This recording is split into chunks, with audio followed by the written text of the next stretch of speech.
சீனா இன்னைக்கு இந்த போரில் பல்வேறு தொழில்நுட்பங்களை உதவுவதற்கான சில குறியீடுகள் நமக்கு தென்படுது. ஏன்னா சீனாவில் இன்னைக்கு புதிய வகை ட்ரோன்கள், ஆளில்லா விமானங்கள் உருவாக்கப்பட்டிருக்கு. அந்த ட்ரோன்களை பொறுத்த வரைக்கும் எப்படி இருக்குன்னா, நேச்சுரலாகவே பார்க்க ஒரு பறவையை போலவே இருக்குது. ஒரு பறவை பறந்தா எப்படி இருக்கும், அது போல ரொம்ப சிறிய ரக ஒரு ட்ரோன்களாக ஒரு ஆளில்லா விமானமாக இருக்குது. இது பல கிலோமீட்டர் தாண்டி தாக்குதல் நடத்தக்கூடிய ஆற்றல் பெற்றதுன்னு சொல்லப்படுது. ஸோ அப்போ இந்த ட்ரோன்கள்லாம் ஏன் இப்போ சமீபமாக உருவாக்கப்படுது அப்படின்னா, இந்த ட்ரோன்கள் மத்திய கிழக்கில் இருக்கக்கூடிய ஈரானுக்கும் அதே போல் ரஷ்யாவுக்கும் கொடுக்கக்கூடிய ஒரு சூழல் இருக்குன்னு சொல்லிட்டு சில நபர்கள் சொல்கிறாங்க. ஸோ பறவை போலவே இருக்கக்கூடிய இந்த ட்ரோன்களை அடையாளம் காண்பது என்பது மிக எளிமையான காரியம் கிடையாது அப்படிங்கிறதான் பல்வேறு நபர்கள் சொல்கிறாங்க. ஸோ இதோடு சேர்த்து இன்னைக்கு அமெரிக்கா கையில் ஸ்டார்லிங்க் என்று சொல்லக்கூடிய செயற்கைக்கோள் அந்த இணைய சேவை இருக்குது. ஸோ இதே போல் சீனாவும் ஸ்டார்லிங்கை விட இன்னும் அதிநவீனமான செயற்கைக்கோள்களை ஏவி இருக்கோம். ஆல்ரெடி 18 செயற்கைக்கோள்கள் தொழில்நுட்பம் மற்றும் இணைய சேவை சார்ந்து நாங்கள் ஏவி இருக்கோம். ஸோ அதோட அட்வான்ஸாக நாங்கள் ஒன்று ஏவ போகிறோம். அதன் வழியாக இணைய சேவை என்பது எங்களுக்கு தங்குதடை இல்லாமல் கிடைக்கும். அதை வைத்து நாங்கள் பல விஷயங்களை சாதிப்போம்னு சொல்லக்கூடிய ஒரு அதிரடியான விஷயத்தை கூட இன்னைக்கு சீனா முன் வச்சிருக்கு. அப்போ சீனா இந்த போரில் தொழில்நுட்பம் சார்ந்த பல்வேறு உதவிகளை வரக்கூடிய நாட்களில் உதவக்கூடிய ஒரு நிலையில் இருக்குது அப்படிங்கிற ஒரு விஷயத்தை நம்மளால் இங்கே பார்க்க முடியுது. அடுத்து இன்னைக்கு தலிபான்களுக்கு அமெரிக்கா உதவி செய்கிறதா அப்படிங்கிற தலைப்பில் பல்வேறு செய்திகள் பரவிட்டு இருக்கு. அப்படி என்ன விஷயம் நடந்திருக்குன்னா, தலிபான்களுடைய அந்த கணக்கு இருக்குள்ள அக்கௌண்ட், இந்த அக்கௌண்ட்டுக்கு அமெரிக்கா கிட்டத்தட்ட $239 மில்லியன் செலுத்தி இருக்கு அப்படிங்கிற தகவல். இதுக்கு அமெரிக்கா என்ன விளக்கம் கொடுக்குதுன்னா, தெரியாம தவறுதலாக இந்த $239 மில்லியன் தலிபான்களுக்கு போயிருச்சு, அது எப்படி போச்சுன்னே தெரியல, நம்ம மாற்றி ரீசார்ஜ் பண்ணிடுறோம்ல, அது மாதிரி இவங்க மாற்றி தலிபான்களுக்கு கிரெடிட் பண்ணிட்டோம். அது எப்படி 1 மில்லியன் 2 மில்லியன் கிடையாது, 239 மில்லியனை தவறுதலாக தலிபான்களுக்கு போட்டாங்களாமா. ஸோ இது குறித்து தலிபான்கள் இப்பயும் எதுவும் பெரிய ஆன்சர் பண்ணலை. தலிபான்கள் இனி விளக்கம் கொடுத்தா தான் தெரியும். அப்போ எதன் அடிப்படையில் இந்த இவ்வளோ பெரிய தொகை மில்லியன் கணக்காக தலிபான்களுக்கு போயிருக்கு, அப்போ அதற்கு பின்னாடி என்ன விஷயம் இருக்குது அப்படிங்கிறத வரக்கூடிய செய்திகள் வழியாகத்தான் நம்மளால் பார்க்க முடியும். அடுத்து செனக்கல் என்ற நாடு கேள்விப்பட்டிருப்பீங்க. இந்த நாட்டை குறித்து ஏன் நான் பேசுகிறேன்னா, செனக்கல் நாட்டுடைய தலைவர் இன்னைக்கு ஒரு விஷயத்த சொல்லியிருக்காரு. எல்லா தலைவர்களுக்கும் ஒரு முன்னுதாரண செய்தின்னு சொல்லலாம்.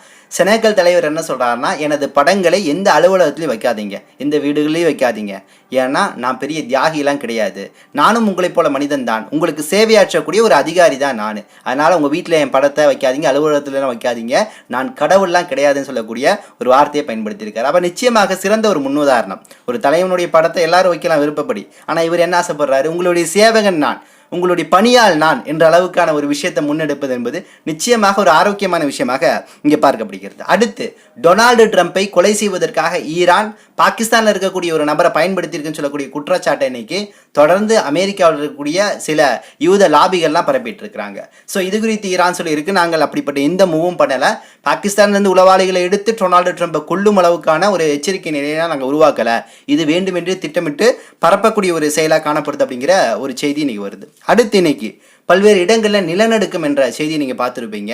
குறிப்பாக இஸ்ரேலில் நிலநடுக்கம், இஸ்ரேலில் 3.7 ரிக்டர் அளவுகளில் நிலநடுக்கம் என்பது பதிவாயிருக்கு. இதே போல் பலஸ்தீனுடைய இந்த கடற்கரை பகுதி இருக்குல்ல, அங்கே 2.5 என்று பதிவாயிருக்கு. துருக்கியில் கிட்டத்தட்ட 4.5 பதிவாயிருக்குது. 4.5 4.8 அப்படின்னு சொல்லிட்டு ஆல்ரெடி துருக்கியில் 2 வருடங்களுக்கு முன்னாடி 7 அல்லது 8 ரிக்டர் அளவுகளில் நிலநடுக்கம் பதிவாகி பலாயிரக்கணக்கான மக்கள் இறந்தாங்கிற செய்தி கேள்விப்பட்டிருப்பீங்க. ஸோ இந்த சூழலில் இன்னைக்கு உலகத்தில் குறிப்பாக இந்த மத்திய கிழக்கு நாடுகளில் தான் இந்த பிரச்சனை. துருக்கி, பலஸ்தீனில் கடலோர பகுதிகள், நான் சொன்ன மாதிரி இஸ்ரேல். ஸோ இந்த இடங்களில் இந்த நிலநடுக்கம் வருவது என்பது ஒரு ஆபத்தான சூழலாக காணப்படுது. இந்த வெடிகுண்டுகள் தாக்குதல்கள், துப்பாக்கி தாக்குதல்கள் என்ற அந்த நிலைப்பாடு, பூமியின் மீது வெடிகுண்டு விழுவுதல், இதனால நிலத்துடைய தன்மை போயிருதா அல்லது நிலநடுக்கம் இது மூலம் நடக்குதா அப்படிங்கிற ஒரு நிலையிலிருந்தும் போர் வல்லுநர்கள் இந்த விஷயத்தை இன்னைக்கு பேசிக்கொண்டு தான் இருக்கிறார்கள். அடுத்து லெபனானுக்கு இன்னைக்கு யூனிசெஃப் 65 டன் மருந்துகள், உணவுப் பொருட்கள், குழந்தைகளுக்கு தேவையான பொருட்கள் என்ற பல விஷயங்களை இன்னைக்கு லெபனான் முழுக்க விநியோகம் செஞ்சுட்டு இருக்குது.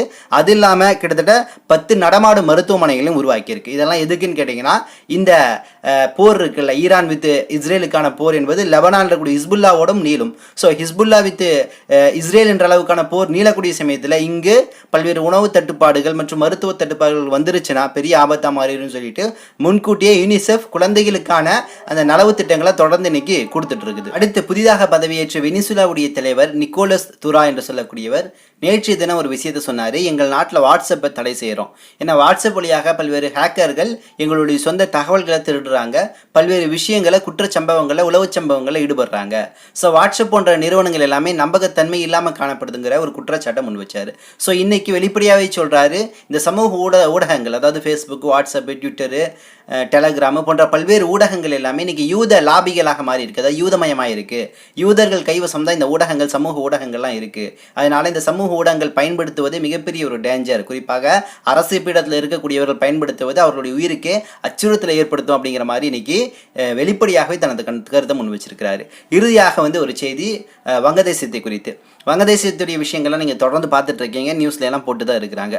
ஸோ இதில் இன்னைக்கு என்ன செய்தின்னு கேட்டிங்கன்னா, UK, US, அமெரிக்கா மற்றும் பிரிட்டன் இந்த நாடுகளில் ஷேக் ஹசீனா வருவதற்கு தடை வச்சிருக்கிறாங்க. குறிப்பாக அமெரிக்கா விசாவை தள்ளுபடி செஞ்சிருக்கு, எங்கள் நாட்டுக்குள்ளே நீங்கள் வரக்கூடாதுங்கிற தடையை வச்சிருக்கு. அதே போல் பிரிட்டனும் தடையை வச்சிருக்கு. ஸோ ஏன் இதெல்லாம் இவங்க செய்கிறாங்க அப்படிங்கிற கேள்விகள் இருக்குது. ஆனால் ஷேக் ஹசீனா இன்னைக்கு ஒரு மறைமுகமாக ரகசியமான ஒரு இடத்துல இந்தியாவில் இருந்துட்டு தான் இருக்கிறாங்கன்னு தெரியுது. இதற்கு முன்னாடி பார்த்தீங்கன்னா 2016 நினைக்கிறேன், ராஜீவ் காந்திகிட்ட அரசியல் தஞ்சம் புகணும், அப்படி புகணும், உங்கள்கிட்ட வந்துடணும் பாதுகாப்புக்குன்னு கேட்கக்கூடிய சமயத்தில் வந்தாங்க. கிட்டத்தட்ட 5 அல்லது 6 ஆண்டுகள் இந்தியாவில் ஷேக் ஹசீனா இருந்ததான சில செய்திகளை நம்மளால் பார்க்க முடியுது. அப்போ ஷேக் ஹசீனா இன்னைக்கு மிகப்பெரிய ஒரு உயிருக்கு அச்சுறுத்தல் இருக்கக்கூடிய ஒரு சூழலில் இந்தியா தஞ்சம் அடைஞ்சிருக்கிறாங்கன்னு பார்க்க முடியுது. ஸோ இதற்கு பின்னாடி அமெரிக்கா பாகிஸ்தானுடைய சூழ்ச்சி இருக்குன்னு சொல்லிட்டு இன்னைக்கு டாக்கா, அதாவது வங்கதேசத்துடைய டாக்காவில் இருக்கக்கூடிய ஒரு பத்திரிகை செய்தி நிறுவனம் இந்த செய்தியை வெளியிடுது. எப்படின்னா, பாகிஸ்தானில் இருக்கக்கூடிய சில உளவாளிகள் அல்லது அங்கே இருக்கக்கூடிய CIA இருக்குல்ல, அங்கே இருக்க ISI, இந்த உளவு பிரிவும் அமெரிக்காவில் இருக்கக்கூடிய CIAயும் ஒன்றாக சேர்ந்து தான் இந்த வங்கதேசத்தில் கலவரத்தை ஏற்படுத்தியிருக்கிறாங்க. இன்றைக்கும் அங்கே அந்த கலவரம் ஓயலை அப்படின்னா அவர்கள் இங்கே மிகப்பெரிய ஒரு பிரச்சனையை உண்டு பண்ணணும் அப்படிங்கிறாங்க. குறிப்பாக இந்த வங்கதேசத்தையும் மியான்மரையும் ஒன்று சேர்த்து ஒரு கிறிஸ்துவ நாடாக மாற்றணும் அப்படிங்கிற மாதிரி முயற்சிகள்லாம் ஈடுபடுறாங்கன்னு சொல்லக்கூடிய அந்த விஷயத்தை கட்டுரையில் எழுதுகிறாங்க. இது எந்த அளவு உண்மைன்னு தெரியல, ஆனால் இந்த செய்திகளை தொடர்ந்து இன்னைக்கு எழுதி கொண்டிருக்கிறார்கள். ஸோ இதன் அடிப்படையில் கூட அமெரிக்கா என்ன பண்ணியிருக்கலாம், இன்னைக்கு ஷேக் ஹசீனா ஏற்றுக்காத ஒரு சூழலை நோக்கி தள்ளி இருக்கலாம். ஸோ இதெல்லாம் இருந்தால் கூட நமக்கு இங்கே ஒரு சந்தேகம் எழுது. ஏன்னா வங்கதேசத்தில் இருக்கக்கூடிய இஸ்லாமியர்கள் ஹிந்துக்களை வெறுக்கக்கூடியவர்கள் கிடையாது, ஹிந்துக்களை நேசிக்கக்கூடியவர்கள், ஹிந்துக்களை அரவணைக்கக்கூடியவர்கள். வங்கதேசமும் இந்தியாவும் கிட்டத்தட்ட ஒரு சகோதரர்கள் போல. ஏன்னா அந்த 71 போரில் பாகிஸ்தானுக்கு எதிரான அந்த போரில் வங்கதேசத்திற்கு இந்தியா பெரிய அளவில் உதவியெல்லாம் செஞ்சுருக்குது. ஸோ இந்த நன்றி என்பது வங்கதேச மக்கள்கிட்ட இன்றைக்கும் இருக்குது, இல்லைன்னு சொல்லலை. ஸோ இந்த சூழலில் இன்னைக்கு ஹிந்து கோயில்கள்லாம் இடிக்கப்படுதுங்கிற காட்சிகள், புகைப்படங்கள், செய்திகளை நீங்கள் பார்த்துருப்பீங்க. ஹிந்து கோயில்கள் இடிக்கப்படுகிறது, ஹிந்து மனிதர்கள் எல்லாத்தையும் தாக்கப்படுகிறார்கள் என்ற பல்வேறு செய்திகள் இன்னைக்கு வந்து கொண்டே இருக்கிறது. அப்போ இதற்கு பின்னாடி என்ன இருக்குது? ஏன்னா அங்கே இருக்கக்கூடிய மசூதிகள், ஒவ்வொரு மசூதிகள்லையும் அங்கே இருக்கக்கூடிய அந்த இமாம்கள் என்று சொல்லக்கூடிய அந்த மதகுருக்கள்லாம் மைக்குழியில் சொல்கிறாங்க, ஹிந்து சகோதரர்கள் பாதுகாத்துருங்க, அவங்க வீட்டை பாதுகாத்துருங்க, அவங்கள உங்கள் வீட்டுக்கு தஞ்சம் பூங்க வைங்க, அங்கே இருக்கக்கூடிய உணவுகளை அவங்களுக்கு கொடுங்க, அவங்களுக்கு ஆடைகளை கொடுங்க, அவங்கள பாதுகாக்கிற இடத்துல முஸ்லீம்கள் முன்னணியில் நிற்கணும் அப்படிங்கிற அறிவிப்பை ஒவ்வொரு மசூதியிலையும் இன்றைக்கி வங்கதேசத்தில் ஒழிக்கப்பட்டு கொண்டிருக்கிறது. ஆனால் இதை தாண்டி ஒரு பெரிய சமூக விரோதிகள் இங்கே உள்ளிருந்து கொண்டு இந்து முஸ்லீம் பிரச்சனையாக இதை மாற்றி மிகப்பெரிய கலவரத்தை இன்னைக்கு கொண்டு பண்ணிட்டு இருக்காங்க. அதோடைய நீட்சியாகத்தான் பிரபலமான ஒரு இசை கலைஞர், அவர் பேர் பார்த்தீங்கன்னா ராகுல் ஆனந்த். இவர் கிட்டத்தட்ட மிகப்பெரிய இசைக்கலைஞர். இவர் கிட்டத்தட்ட பல இசைக்கருவிகளையும் உருவாக்கி இருக்கிறாரு அப்படிங்கிறத வரக்கூடிய செய்தியாக இருக்குது. கிட்டத்தட்ட இவர் 3000 இசைக்கருவிகளை உருவாக்கி அவங்க வீட்டில் வச்சுருக்காரு. ஸோ அவருடைய வீடு இந்த 3000 இசைக்கருவிகள் இது எல்லாத்தையும் எரித்து சாம்பலாக்கி கொளுத்தி இருக்கிறாங்க அங்கே இருக்கக்கூடிய சமூக விரோத கும்பல்கள். இது இன்னைக்கு செய்தியாக வந்துட்டு இருக்குது. அப்போ இதை செய்தவர்கள்லாம் முஸ்லீம்கள்னு சொல்லிட்டு இந்த இந்தியாவில் இருக்கக்கூடிய சங்கிகள் இருக்கான்ல, 2 ரூபா பீஸு, இவன் என்ன பண்ணிட்டு இருக்கான் பார்த்தீங்களா, முஸ்லீம்கள் தீவிரவாதம் செய்ய ஆரம்பிச்சிட்டான், அங்கே இந்து கோயில் இடிக்கிறான்னு சொல்லிட்டு இங்கே ஒரு சண்டை மூட்டக்கூடிய ஒரு சமூக பதற்றத்தை உருவாக்கக்கூடிய வேலையை இன்னைக்கு சங்கி செஞ்சுட்டு இருக்கிறான். அங்கே இருக்க முஸ்லீம்களையும் இங்கே இருக்கக்கூடிய முஸ்லீம்களையும் கனெக்ஷன் பண்ணுறான். அந்த முஸ்லீம்கள் போல தான் இந்த முஸ்லீம்களும் ஹிந்துக்களை அடிப்பாங்க, கோயில்களை உடைப்பாங்க அப்படிங்கிற மாதிரி ஒரு பாகுபாடு நிலையை இங்கே சங்கி உருவாக்கிட்டு இருக்கிறான். அப்போ இங்கே தெளிவுபடுத்த நம்ம கடமைப்பட்டு இருக்கின்றோம். அங்கே வங்கதேசத்தில் செய்யக்கூடிய செயலுக்கு பின்னாடியே அமெரிக்கா இருக்குதா அப்படிங்கிற மாதிரி ஒரு சூழ்ச்சி இருக்குது. கலவரக்காரர்களை உள்ள இறக்கி விட்டு வேணும்னே ஹிந்துக்களை அடிக்கக்கூடிய ஒரு சூழல் இருக்குதா அப்படிங்கிற ஒரு நிலை இருக்குது. இங்கே எப்படி முஸ்லீம் வேடம் வச்சிருக்கக்கூடிய தொப்பி தாடி எல்லாம் வச்சுக்கிட்டு போய் ஹிந்து அடிக்கிறத பார்த்தா அவனே அந்த வேடமிட்டவனே ஒரு ஹிந்துவா ஒரு சங்கியா இருப்பான். ஸோ இப்படி தான் கலவரத்தை உருவாக்குறது. இது போல தான் அங்கே வங்கதேசத்தில் நடந்துட்டு இருக்கா அப்படிங்கிற ஆய்வுகளும் விசாரணைகளும் போயிட்டு தான் இருக்குது. ஸோ இந்த சூழலில் தான் இந்த பிரபலமான இந்த இசைக்கலைஞர் பாடகர் இவருடைய வீடு என்பது இன்னைக்கு எரிக்கப்பட்டிருக்கு அப்படிங்கிற செய்தி வருது. அது மட்டும் கிடையாது, இவருடைய வீடு கிட்டத்தட்ட 140 ஆண்டுகள் பழமையானது.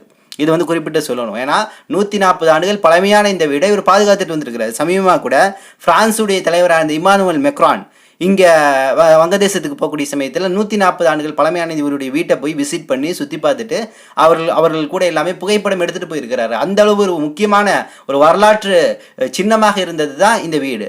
ஸோ இந்த வீட்டை இன்னைக்கு எரிச்சிருக்கிறாங்க அப்படிங்கும் போதே நமக்கு தெள்ள தெளிவாக தெரியுது, இது முஸ்லீம்கள் நிச்சயமாக செய்ய மாட்டார்கள். முஸ்லீம்கள் மனிதநேயம் மிக்கவர்கள், உதவக்கூடியவர்கள்.